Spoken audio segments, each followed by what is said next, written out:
Yes, omukyala Rema Namakula ayingidde studio n'aba nga alikodingira Maya akayimba ka birthday. Jjukira Rema asigala maama wa Maya yadde nga yava wa Kenzo kubanga Rema ye maama wa Amalu muganda wa Maya. Akayimba kasuufu nnyo nja kubanga kabateerako mu maaso awo mukawulirize naye nga byonna ate tulaba nti Eddie Kenzo avuddeyo n'annyonnyola ava atya okubanga baawukana ne Bobi Wine azini mu kukolagana musicale. Jjukira yalikodingiranga mu studio yaabwe. Nja kubanga byonna mbikutuusaako mu maaso awo muganda wange.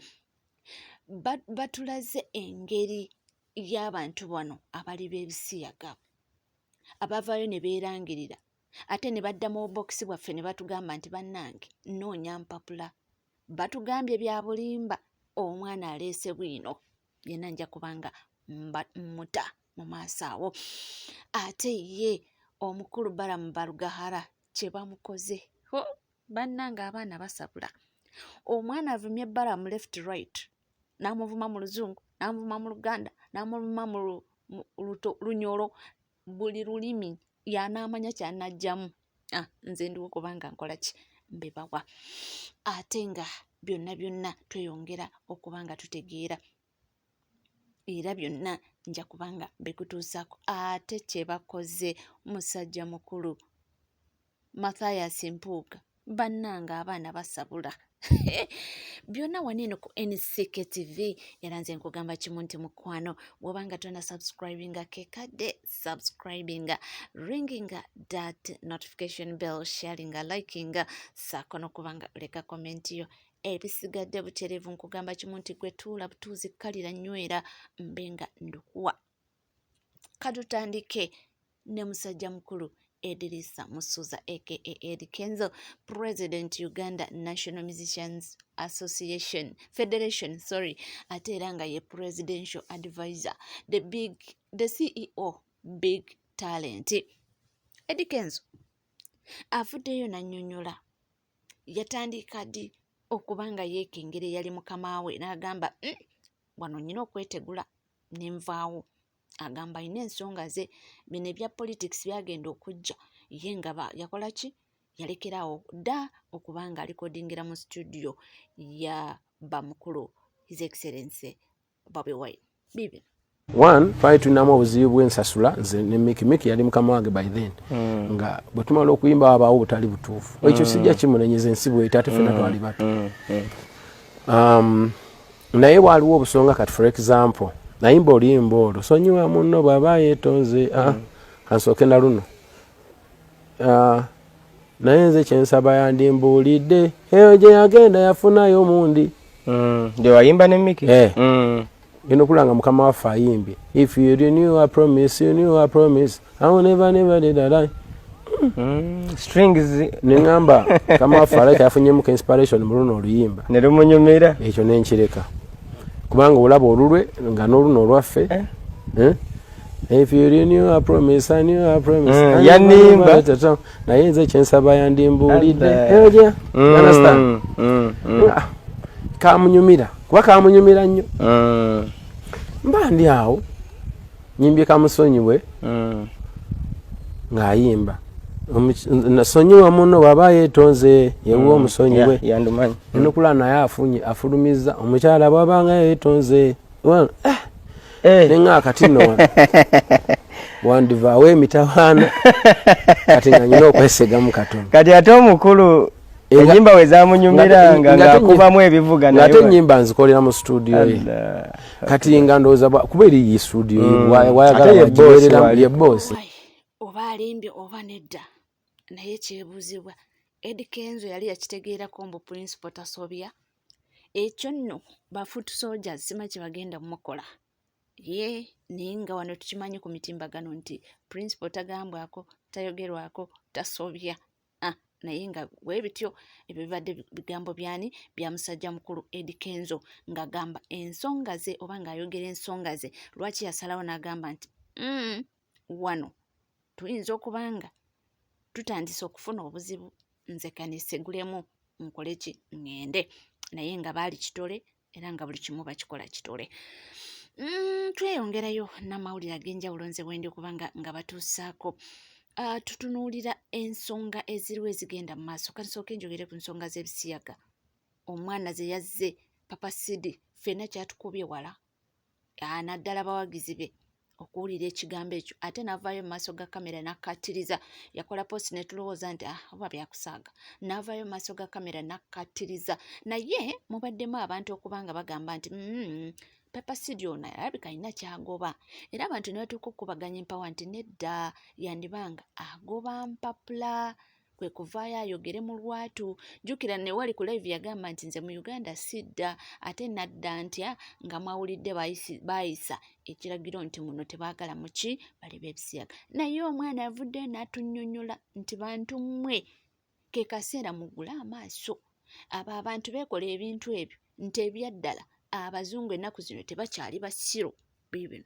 Kakati bano abavubuka abeerangirira nti bali babisiyaga kye bakola kye kitya. Bw'amala okwerangirira ng'agenda mu inbox z'abantu abo abali close to them nga babannyonnyola oba nga beewozaako nti munnaaye nno tetulya bisiyaga, just tunoonya mpapula, kale nno munnaaye temukitwala siriyasi, bwe tunamala okufuna empapula tujja kudda. Nga kati abantu bamaze okunnyonnyola ebigambo ebyo nga nabo batandika babyongerayo, munnange abaana baffe, munnange baganda baffe, munnange mikwano gyange si bali babisiyaga, just banoonya mpapula. Just banoonya mpapula kwa bannayuganda amaalo mulina mangi era tosobola kukitegeera. Kakati gano ge mazima agali emabega w'ensonga eno genjagala owulirize ggwe nga tonnaba kukyamwokerera. Omuzungu tomuyitanga musiru ennaku ze zonna. Tosobola kimukola mulundi gusooka ogwokubiri ogwokusatu. Nga bw'olimba bundi musiyazi naye nga tosiyaga. Nga bw'olimba n'okikola n'omulala n'akikola mumonna tomuyita musiru.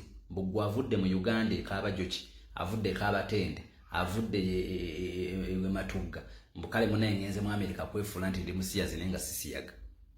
Obadde okimanyi nti kakati abazungu nabo kakati baagala practical. Kuba bakitegeera nti abantu abamu babayitirako okufuna empapula. Ennaku zino kirina kubeera practical. Era gwakulimba omanyi batandise okukinfluencinga nnyo mu bavubuka abamu baveeyo in public balangire nti bali babisiyaga. Bw'omala okulangira nti oli muli wa bisiyaga kye bwerabidde otuuka ekiseera ng'oli isolated, abantu batandika okukuboola n'owunzika ekiseera nga tokyalina option. Abantu bonna tolina bw'ogenda kubannyonnyola nti tobirya. At the end of the day ogenda okunzika ng'embeera ekunyize ng'ate olina okubaako by'oyisaawo ng'ekisigalidde kyakukkiririza ddala ogende ne mu practical. Ekyokubiri nti ebisiyaga oba abasajja bana bali mu planting ekyoyo kino eky'ebisiyaga, eimu yaabwe okusooka teri nnyo kwani akiridde oba ani gwe bakiridde, eriku awareness. It is also a marketing strategy. Gwe kasita ovaayo ne we-exposing ajjukira oli celebrity oyina numbers. Bamanyi bulungi nti olina bw'ogenda okuinfluencinga bagenda okujja mu kabokisiko tebiruma bikola bitya, wamma bituufu wamma si bituufu. Bangi bw'ogenda okubanga oexposing oba oimpressing okubanga babiyingira. Kati bo kye bafaayo kwe kufuna public figures ne mukkiriza nti muli ebisiyaga no kipublishing in public olwo nno munnange bafune ennamba endala ekufollowinga. Kakati towolereza nnyo tokyamuukirira nnyo nti Papa Sidi simanya gundi Julie Mutesaasira wololo nti tebabirya. Munnange ekyamazima kiri nti babirya. Ennaku zino abasajja bali ku practical. Omuzungu tosobola mubba mulundi gusooka gwakubiri nga tabuukanga. Kati bekalijja w'amaalo mune banoonya mpapula eby'ennaku zino practical. Nze nnyina omuntu omu eyanyumirizaako alina kampuni etwala abantu. Bw'oba oyagala kwerimbika mu kintu kino kati ennaku zino abasajja okikola practical muve ebitu by'okulimbalimba abantu. Busimanya munnange tabirya olololo kyokka omaze okwe-exposing abantu bonna bategedde nti oli musiyazi. So you think nti Papa Sidi alivaayo ddi annyonnyola abantu mbu si musiyazi ne bakikkiriza? You think Julie Mutesaasira alivaayo ddi annyonnyola abantu mbu si musiyazi ne bakikkiriza? You think golooza Kayima alivaayo ddi annyonnyola abantu mbu si musiyazi ne bakikkiriza? Oba bonna bwe mulabye alivaayo ddi akinnyonnyola abantu ne bakikkiriza? Kitegeeza otuuka ekiseera nga ne bw'oyagala ote ne bwogezaako okukizzayo tekikyasobola kuddayo nga ky'osigalizza kiri kimu kukkiriza era n'okikola. Bano abasajja tebakyala tobayita basiru bakyamala gagaba empapula zaabwe mbu naawe ogenda kuva eno olimbe. Kati bakyadde nnyo abavubuka bangi mulowooza kyangu nnyo nti buli muntu ojja kuvaayo yatule ogenda kwatula n'ekigenda kufuukira ekiziziko kigenda kufuukira omuzinzi. At the end of the day omuzike ng'okiyingidde oba oyagala oba toyagala. ekibi kiba kibi gwe bw'oba owulira nga tosobole muganda wange ebintu bino bifeemu ate ekibi kigwana wali toweesembereza aneewala omufere oba aneewala obutaferebwa teyeesembereza mufere aneewala ekisiyaga teyeesembereza musiyazi takwana musiyazi taba nakyaliwe nga musiyazi bablocking following basosole nze nkubuulire mubiwulidde omusajja amaliza ng'agamba nti mubasosole mubakyawe mubeewale mubiwulidde sigenda biddamu ate nga tuvuddeko eyo munnange tudde ku muyimbi waffe nalulungi waffe mukyala Dr. Muzomu bwati Rema Namakula bannange omukyala ono kyeyakoze mu gavana yakyankalanyiza abantu naye nga jjukira olwaleero mazaalibwa ga mwana muwala Maya Musuuza era nga Rema Namakula ye yakuza omwana ono okutuuka gye yatuuka ne baba nga tebakyakwatagana ne Eddie Kenzo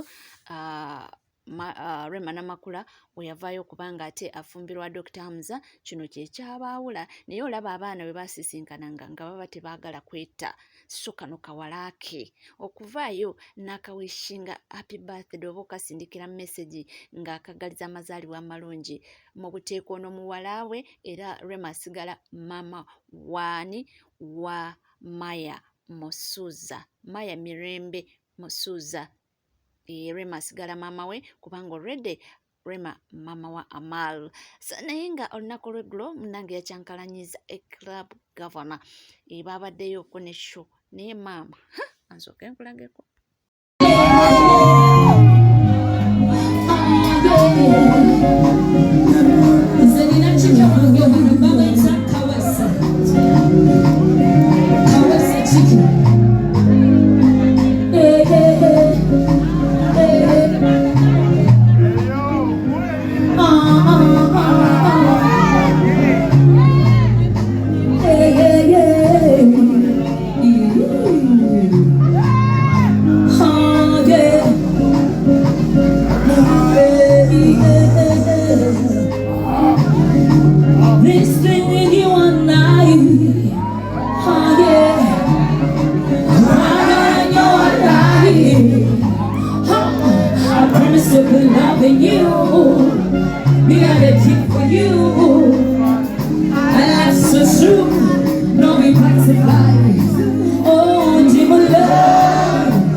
mukyala Dr. Muzomu bwati ate munange nga tuvuddeko eyo y'omusajja mukulu Mathias Mpuuga gwe tuwulirako mbu ayagala kubanga akwatira aba DP ebendera avuganye mu kalulu kwa president come 2026 naye bannange omwana kye yamukoze yamuyisizaamu eggaali bibino Mpuuga ow'ekitiibwa Mpuuga okyagamba kyeggwanga leka kwebuzaabuza ng'afuka anaaba nti gonna gabeera mazzi okuggyako okwagala okusigala mu mawulire n'okunoonya relevance ddala ddala electoral reforms kizoyogerako era nga ddi amendments ki ezaali zireeteddwako oba zipropozingddwako nga zigenda kuganyulwa ng'oba munnansi yagenda ziganyulwamu ne ziyita mu paalamenti y'eggwanga eyo amendments ki ezizze nga zifevalinga nakyemalira ne zitayita mu paalamenti awo. So leka kubuzaabuza bannayuganda n'okusiriwaza bannansi n'okugezaako okwerungiya olw'ebikyamu bye wakola. Omanyi weefuula nnyo omugezi ne weefuula owakabi. Mumaze ebbanga ddene nga muhunduwiiki nga bannayuganda mubabuzaabuza. Naye tolowooza nti tuli bajega. Electoral reforms zoyogerako zennyini. Mu 2011 electoral petition Dr. Kizza Besigye gye yatwala mu Supreme Court nga waabira General Museveni okumubba akalulu. Waliwo reforms ezasabibwa Supreme Court. Just recently wano 2016 Justice Bati Katulebe ng'akulembeddemu abalamuzi ku Supreme Court baproposinga electoral reforms era ne balaga biti bye baagala bikolebwe bitereezebwe mu kulonda kw'eggwanga Uganda. Museveni yakolako kiriwa. Nduuze ekyamakulu kye yakolako kwe kukyusa erinnya n'ayongerako Independent Electoral Commission. Naye nga mu 2019 amendments zebale Supreme Court ya proposing amendments ezaakolebwa 2019 Museveni n'aleeta ezize nga zimufevalinga n'okucunya ba political aba independent. Okiwuliriza bulungi nnyo. Ngezo bannayuganda tebaziganyulwamu era tebazifunyemu. Okiwuliriza ezo zo zaayita. Naye zino ezaaleetebwa oba ezaproposingibwa Supreme Court tezaakolebwako yadde. Kakati olwaleero gwe wookera ku makya n'otugamba nti oleese electoral reforms mu paalamenti ki? Eyo paalamenti, the same parliament yatuula nejjawo term limits, nejjawo ne age limit. Kakati olwaleero mbu mukomyawo age limit, mukomyawo ne term limit. Munnayuganda mumubuulira amazima, tewali electoral reforms nazimu zigenda kukolebwa era zigenda teekebwa mu nkola nga tezifevalinga General Museveni. Tewali electoral reforms zigenda kuteekebwa mu nkola nga zifevalinga munnansi ziyisibwe paalamenti eyo nga bwefaanana. Ekizibu kya Uganda kujjawo General Museveni.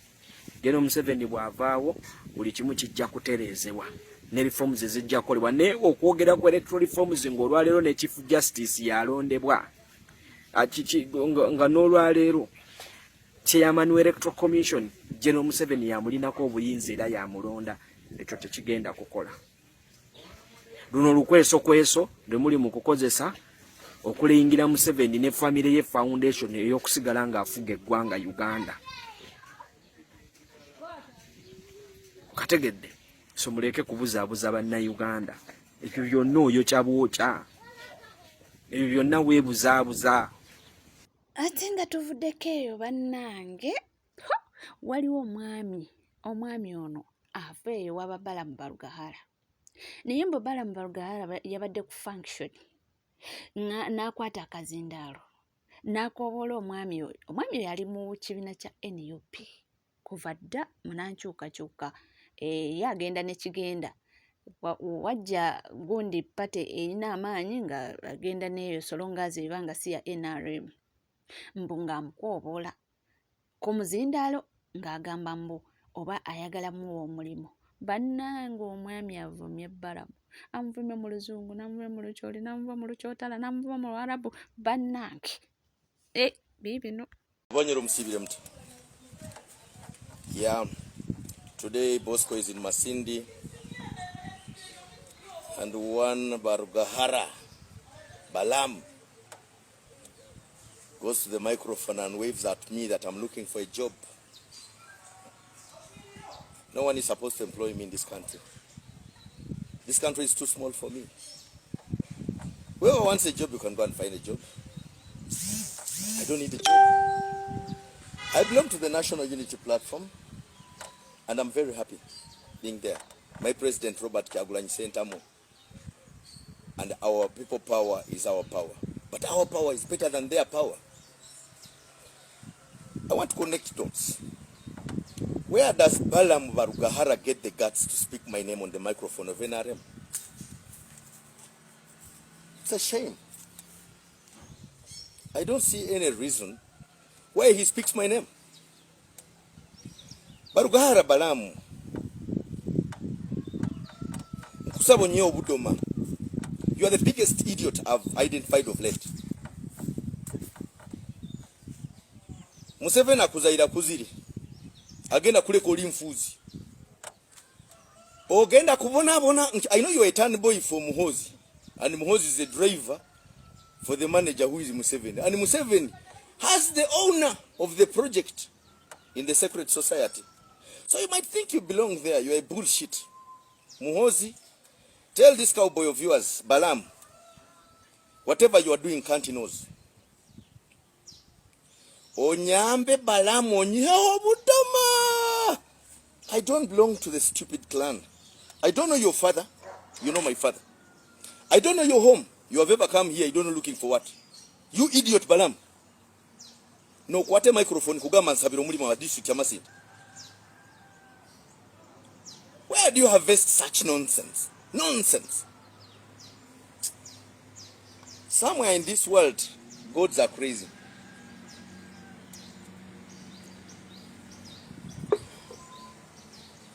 Orata ine byokora tujune. Omwanyo timanyireyo. Also timumanyire. You don't even have a wife, by the way. I don't know who is your wife. Tukuroreire bukuru nkomuleju. Runde byoya bya hansi. Abaganda tumulabyenga tukuze. Tumulabyenga kirevu. Obe byoya bya wakati wali wansi mukabina. I don't siphon riches from the asshole of Museveni. And I'm not anywhere looking for anything to survive. I survive, I live, I've grown here. Abanyoro nyona mundozere ninkura. You've seen my good, you've seen my bad, you've seen my stupidity. I'm growing alongside with my brothers and sisters. We are witnessing our poverty together. Can we have discipline and respect for each other? Now, orukingulire mupata. Police of Uganda, if you see Minister Balaam, they say minister. I don't know who appointed you. If you find him without teeth, just understand he played with the lion of Bunyoro. And you know when you play with a lion. And by the way, if I find you and I'm charged, I will slap you, then I'll go to police and tell them I've slapped. Balaam is a fool. I've slapped a fool. Yes, oyo gwe bayita Kanti Rogers. Yeta seka tasaga. Waba yasazeewo asalawo. Aze yesimba ku mirinde egy'enjawulo, yesimbako ku WMP, n'atayitamu, n'akomawo ku wa LC5 chairperson, oba this time ajja kwesimba ku yamanyi, naye nga ye ebigambo bye mubiwulidde. Oli ku NCK TV kugamba kimwe tujja kuba nga tukoma mu maaso n'amawulire mangi nnyo.